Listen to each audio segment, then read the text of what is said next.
सोमवंशी क्षत्रिय समाज महामंडळ आयोजित संस्कार शिबिर 2024 मधील मुले खरोखरच भाग्यवान ठरली, कारण कारगिल युद्धात सर्वोच्च मिलिटरी अवॉर्ड परमवीर चक्र पुरस्कार प्राप्त सुभेदार, मेजर आणि मानद कॅप्टन माननीय श्री योगेंद्र सिंग यादवजी यांना प्रत्यक्ष भेटण्याचं भाग्य या मुलांना मिळालं।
परेड सावधान।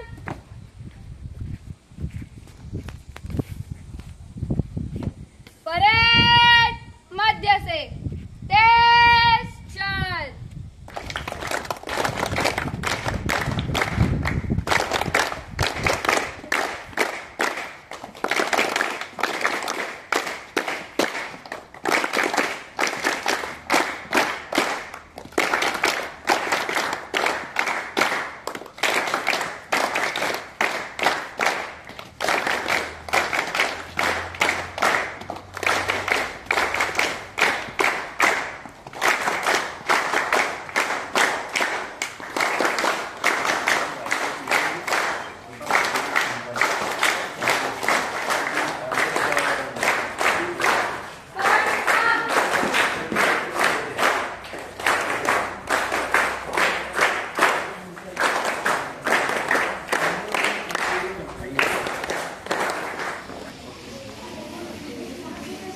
सोमवंशी क्षत्रिय समाज महामंडळ वसई आयोजित लोणावळा येथील विद्यार्थी शिबिरात आज उपस्थित परमवीर चक्र प्राप्त सुभेदार, मेजर आणि मानद captain Yogendra Singh Yadav, national weightlifter Smriti Kaushal, Kalpana Chawla science अकॅडमीचे सर माननीय संजय पुजारी, चित्रकार प्रकाश शिर्के यांचे सर्व शिबिरार्थी, कार्यकर्ते आणि सोमवंशी क्षत्रिय समाज महामंडळ वसई यांच्यातर्फे हार्दिक स्वागत।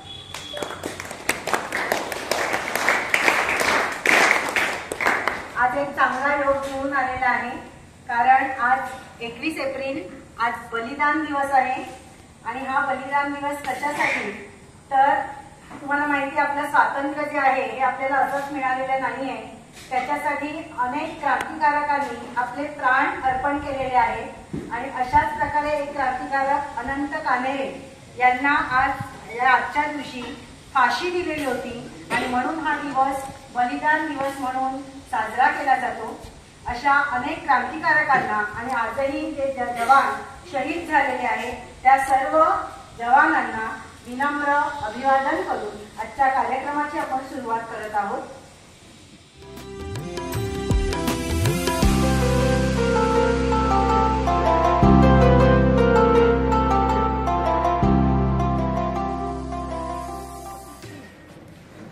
नहीं होती है? हाँ? इतने सौभाग्यशाली हैं कि शिवाजी की धरती पर जन्म लेने का सौभाग्य मिला है।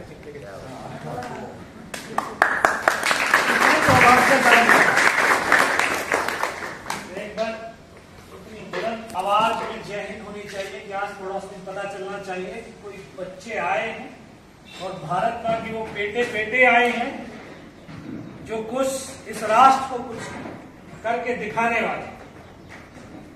जय हिंद, जय हिंद, जय हिंद, जय हिंद। बहुत बहुत धन्यवाद।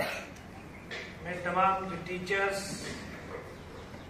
खास करके संजय पुजारी पुजारी जी और तमाम जो हमारे बुजुर्ग जन, माताएं हैं, बहनें हैं, यहाँ पर आए और जो इन सब का हृदय की गहराइयों से आभार व्यक्त करते हुए आप लोगों का भी जो युवा शक्ति बैठी है, इनका हृदय की गहराइयों से अभिनंदन करता हूँ, आप लोगों का आभार व्यक्त करता हूँ। अभी आप मेरे बारे में जानते हैं? नहीं जानते। एलओसी कारगिल मूवी देखिए? नहीं देखी। LOC Kargil movie? LOC Kargil पाहिले का कोणी हातवर करा। अभी लक्ष्य मूवी देखा? लक्ष्य मूवी देखे। है ना? ऋतिक रोशन ने मेरा ही रोल किया और लक्ष्य उसमें एलओसी कारगिल के अंदर मनोज वाजपेयी। अच्छा ये बताओ कि आप यहाँ पे क्यों आए? क्यों कैंप में क्या कर रहे हो? अकेला बनना, अकेला रहना सीखने, बिना मेहनत रह सकते, ऐसा सीखना क्यों जरूरी है?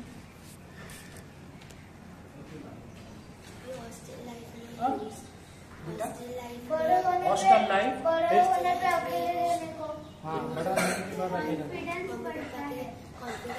कि हम उनके बगैर रह सकते हैं। ओके, और सीखने क्या सीखना, क्या सीखना? शायद बहुत ज्यादा हमें यूजफुल थिंग्स मिलते हैं, जैसे कि अलग अलग वर्कशॉप रहते हैं, उसमें से हमें यूजफुल थिंग्स मिलती है हमारे लाइफ के लिए और हमारा फिटनेस भी रहता है। हाँ, करते हैं। कितना दौड़ते? 3 किलोमीटर। मेरे साथ अरे कितना दौड़ते? यहाँ से कहाँ तक दौड़ रहे? नहीं कल हुआ 3 किलोमीटर। 3 किलोमीटर? हाँ। ओके, मैंने ही भगाया। हाँ।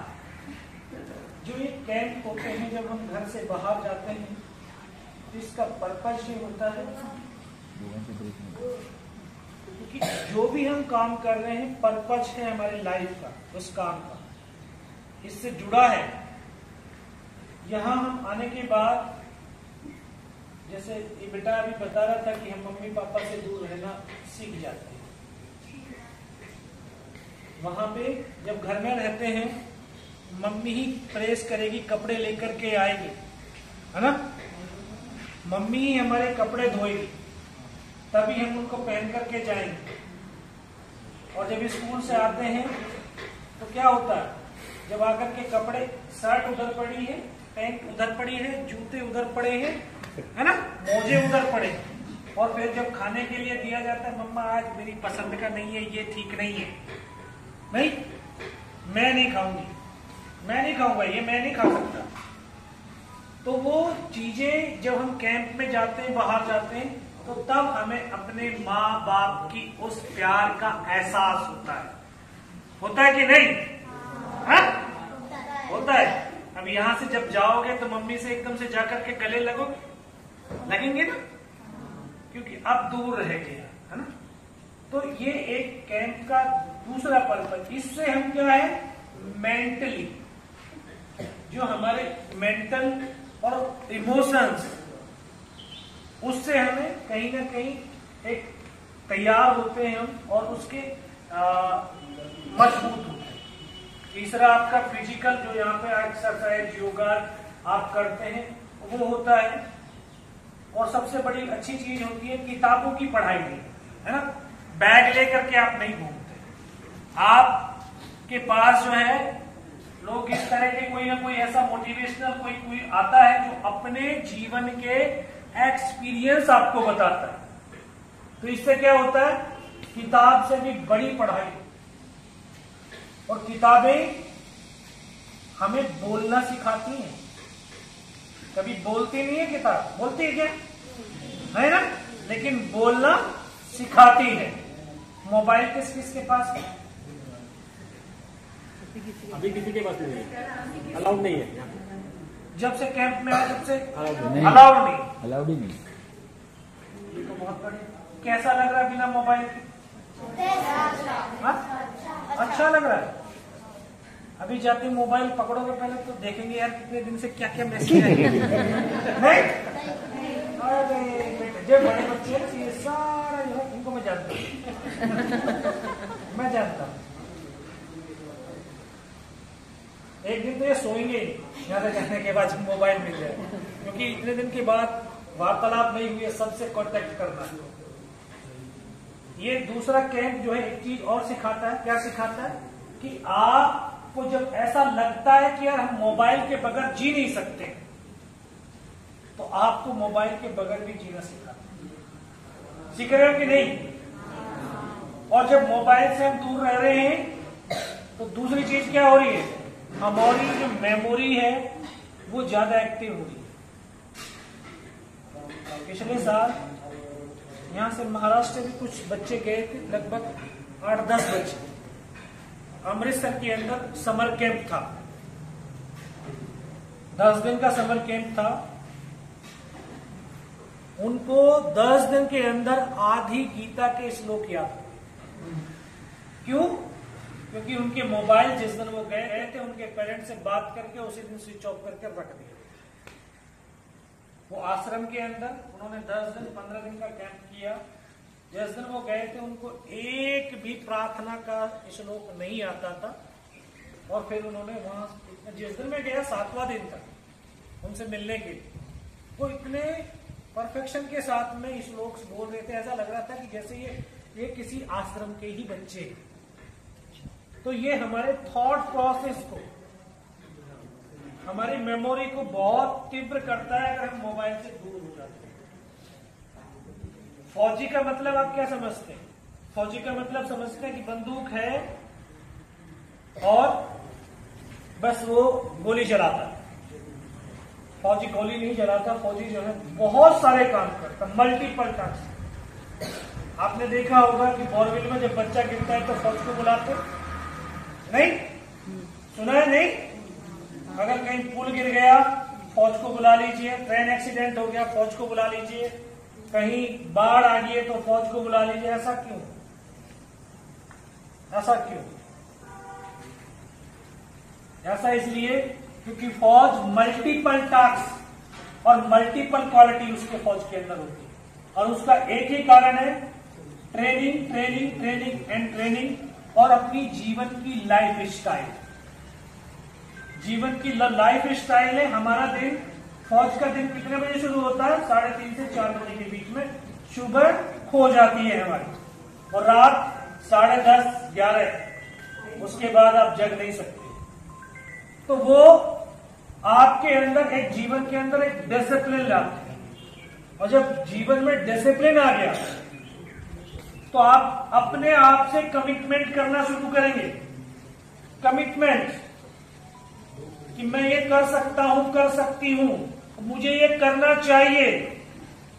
और जब आपके अंदर कमिटमेंट आएगा तो आप दृढ़ संकल्पित होंगे। और जब दृढ़ संकल्पित होंगे तो आपके अंदर लगन, जुनून पैदा हो। और वो जुनून आपकी जो शक्तियां हैं, आपके पास जो हम सबके पास शक्तियां हैं, एक शरीर की शक्ति है, मन की शक्ति है, एक जो हम सीखते हैं इसको बौद्धिक शक्ति बोलते हैं, और एक है स्पिरिचुअल शक्ति जो हम सबके पास है। तो जो जुनून होता है, जुनून को पागलपन बोलते हैं। पागलपन कि उसमें कुछ दिखता नहीं, तो वो सब शक्तियों को एक साथ एकत्रित करता है। और वो एकत्रित शक्तियां इंसान को कहां से कहां ले जा सकती हैं, और हम वो कर सकते हैं जो हमने कभी कल्पनाएं भी नहीं की। तो आप अभी तक आपने फिजिक्स, केमिस्ट्री और इसके मैथ के फॉर्मूले आपने सीखे होंगे। बड़े क्लास वाले स्टूडेंट सीखे कि नहीं? लेकिन लाइफ का फॉर्मूला अभी तक नहीं सीखे। ये 3P का फॉर्मूला, पहला P पर्पस, दूसरा P पैशन, तीसरा P परफॉर्मेंस। अगर हमारे पर्पस मालूम, मुझे साइंस लेनी है 12th में, क्यों लेनी? क्या करना है साइंस लेनी, बायो लेनी, क्यों लेनी, क्यों लेनी? तो अगर मुझे उस समय उस टॉपिक को उस क्लास में पढ़ते समय पर्पज मालूम नहीं है, और एक्चुअल में आज के नौजवानों को पर्पज मालूम नहीं है। हाँ बेटा, क्या बनना चाहते हैं? डॉक्टर बनना। क्यों डॉक्टर बनना?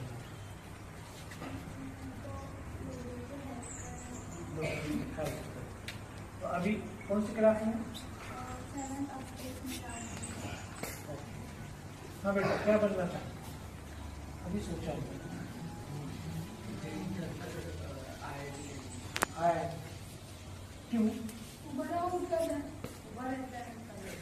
क्यों क्यों बनना चाहता है?